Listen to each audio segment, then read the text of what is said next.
தமிழகமெங்கும் கிளைகள் கொண்ட Annamal institute of hotel management and hospital management படிப்பில் சேர்வதற்கான அட்மிஷன் நடைபெறுகிறது.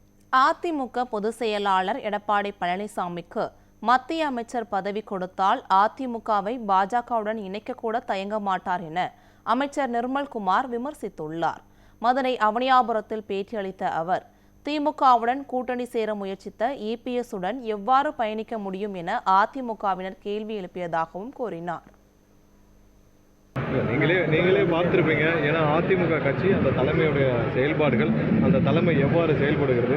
இன்றைக்கி நான் ஒரு சில பேர்கிட்ட கேள்விப்பட்டப்போ அடுத்த ஒரு சில வருடங்களில் திரு எடப்பாடி அவர்களுக்கு மத்திய அமைச்சர் பதவி ஏதாவது பாஜக கொடுத்தால் கூட அதிமுகவை கொண்டு போய் பாரதிய ஜனதா கட்சியோடு இணைக்கும் பணியில் கூட அவர் தயங்காமல் செய்வார்.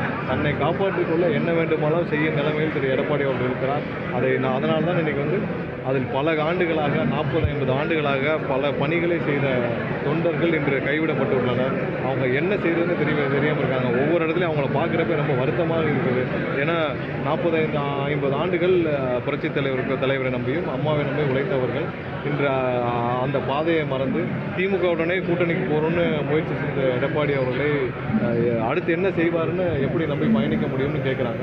அதே நிலைமை தான். ஏன்னா அவர் அடுத்து ஒரு மத்திய அமைச்சர் பதவி கொடுத்துட்டா அவர் இந்த கட்சியையும் இணைக்க தயங்க மாட்டார். எப்படி ஒவ்வொரு இடத்துலையும் அந்த மாதிரி இணைப்பு அது மாதிரி அதிமுகவை இணைத்து விடுவார். மிக வருத்தமான செயல்.